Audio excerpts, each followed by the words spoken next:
Hi, part 2 of me continuing the saga story of making my front mudguard for my 1951 BSA Green Lane Special. Let's catch up with where I was yesterday and then take a look at the work that I've done today. So that's the inner mudguard stay. Let's take a closer look. So hopefully you can get the gist that the two black spots left and right of the letter B for Bravo are drill holes for the vertical stays to connect to the bridge bracket on the front of the mudguard. Let's get those holes drilled. So you can see the M6 holes drilled on the vertical stays. Getting a bit of distortion on that far plate, but let me assure you that she's absolutely vertical and parallel to the upright fork stay on the forks. But let's go get a dry fit. So pretty chuffed with that. It's absolutely rock solid, and I've been experimenting with spacers to affect the clearances of the dome shaped nuts that are on the inside of the tyre, but I don't think there's going to be any risk there. Apologies for the iPhone focusing, but let's show you the clearance I've got across the whole depth and width of the mudguard. So she's maybe that's what she'll look like when you view her at standard height, but those cap head screws and nuts and bolts are looking good.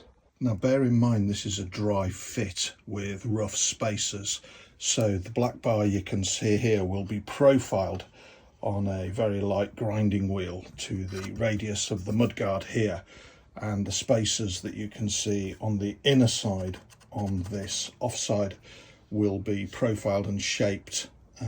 Certainly won't be left metal rough rectangles like that, but the mudguard, considering there are no stays fitted and I'm 3D printing, let's take a look at that now. What you can see here is on the Honda forks, the Hondas never had a stay going horizontally across to the mudguard. So what I've got here is a 3D printed component, and if I just offer this up, this will fit inside this tube here and it will connect to my mudguard stay here, and that will make very much a difference on the radius. But yeah, we're just about there. Another hour. I do like to dry fit and probably procrastinate. I'm not sure that that mudguard isn't a little bit too high, in the respect that when I'm out and about and she's on the side stand, I really don't want to see the top of the tyre from the mudguard. I want her to sit it within that. But a lot of friends have said, but what happens, Dave, if you're out riding and mud and things like that block it up? Let's show you the other part that I've been working on. So you're just going to have to use your imagination here.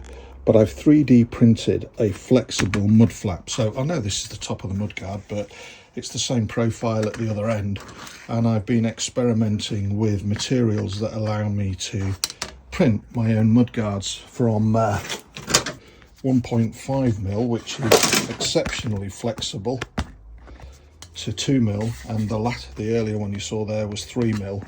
And it's just a proof of concept, but that will certainly keep the rubbish off my front of my lower half of my engine. Okay, that concludes part 2. Thanks for watching, everybody.